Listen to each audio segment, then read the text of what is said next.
السلام علیکم ورحمۃ اللہ وبرکاتہ۔ آج کی اس ویڈیو میں ایک ایسے واقعے کا ذکر کیا جائے گا جو بخاری شریف میں موجود ہے اور جنگ خندق سے تعلق رکھتا ہے۔ اس واقعے کے اندر بہت ساری نصیحتیں ہیں۔ آئیے دیکھتے ہیں واقعہ کس طرح ہے۔ جابر بن عبداللہ رضی اللہ عنہ کہتے ہیں کہ جب خندق کھودی جا رہی تھی اس دوران میں نے دیکھا کہ بھوک کی وجہ سے رسول اللہ صلی اللہ علیہ وسلم کا پیٹ چپکا ہوا ہے۔ آپ کی یہ کیفیت دیکھ کر مجھ سے برداشت نہیں ہو سکا۔ میں نے آپ سے گھر جانے کی اجازت مانگی اور بھاگا ہوا گھر پہنچا۔ بیوی سے پوچھا، بتاؤ کچھ کھانے پینے کا انتظام کر سکتی ہو؟ رسول اللہ صلی اللہ علیہ وسلم بے حد بھوکے ہیں۔ اس نے فوراً جو کی تھیلی نکالی اور آٹا پیسنے بیٹھ گئی، اور میں گھر کی ایک پالتو بکری تھی، فوراً اس کو ذبح کیا۔ ادھر بیوی آٹا پیس کر خالی ہوئی، ادھر میں بوٹی بنا کر فارغ ہوا۔ گوشت کی ہانڈی چولہے پر چڑھا دی اور میں بھاگا ہوا رسول اللہ صلی اللہ علیہ وسلم کے پاس پہنچا۔ جاتے وقت ہی بیوی نے تاکید کر دی تھی، دیکھو جتنا کھانا ہے اسی حساب سے مہمان بلانا۔ رسول اللہ صلی اللہ علیہ وسلم اور صحابہ کے بیچ میری بے عزتی نہ ہو۔ حضرت جابر رضی اللہ عنہ فرماتے ہیں، میں رسول اللہ صلی اللہ علیہ وسلم کے پاس پہنچا اور چپکے سے میں نے کہا، اللہ کے رسول صلی اللہ علیہ وسلم، ہم نے ایک چھوٹی سی بکری ذبح کی ہے اور تھوڑا سا جو تھا میری بیوی نے آٹا پیس لیا ہے، آپ کی دعوت ہے اور اپنے ساتھ 2-4 لوگوں کو اور بھی لے لیں۔ میرا یہ کہنا تھا کہ رسول اللہ صلی اللہ علیہ وسلم نے اعلان کرا دیا، اے خندق والو، سب لوگ جلدی چلو، جابر کے یہاں دعوت ہے۔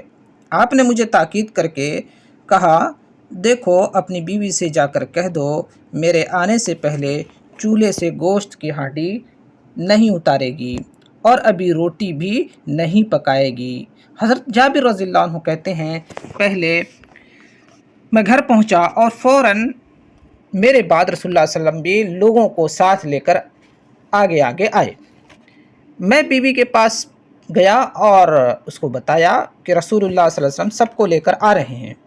میرا کہنا تھا کہ بیوی بگڑ گئی اور کہا، اللہ تم سے سمجھے، اللہ تم سے سمجھے، یعنی اب تم نے کیا کیا، نبی صلی اللہ علیہ وسلم سب کو لے کر آ رہے ہیں، کھانا تو اتنا ہے نہیں۔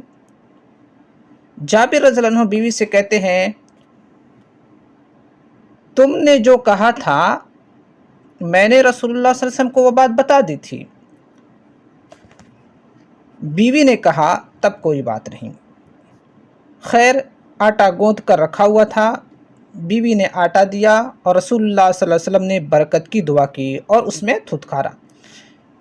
اس کے بعد گوشت کی ہانڈی دی گئی، اس میں بھی آپ نے برکت کی دعا کی، اس میں بھی تھتکارا۔ پھر آپ نے فرمایا، پڑوس سے کسی روٹی پکانے والی کو بلا لو، وہ بھی روٹی پکائے اور چولہے سے ہانڈی مت اتارنا، اسی پر سے چمچے سے نکالتی جاؤ۔ کھانے والوں کی تعداد 1000 کے لگ بھگ تھی۔ سب نے آسودہ ہو کر کھا لیا اور بچ بھی گیا۔ سب لوگ کھا کر چلے گئے، لیکن ہانڈی میں گوشت پہلے جیسے کھول رہا تھا۔ کھانے کے بعد بھی اسی طرح بھرا ہوا تھا اور آٹے سے روٹی بھی اسی طرح پکتی رہی۔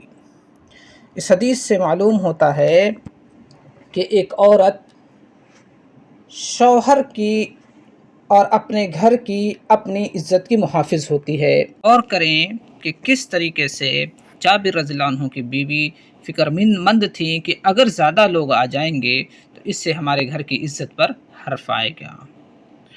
دوسری چیز، اللہ کے نبی صلی اللہ علیہ وسلم کے معجزے کا پتہ چلتا ہے کہ اللہ کے نبی صلی اللہ علیہ وسلم نے دعا کی اور تھتکارا تو کس طریقے سے 1000 لوگوں نے کھانا کھا لیا اور گوشت ویسے کہ ویسے رہا، ہانڈی بھری کی بھری رہی اور گندھے ہوئے آٹے میں سے کچھ بھی کم نہ ہوا۔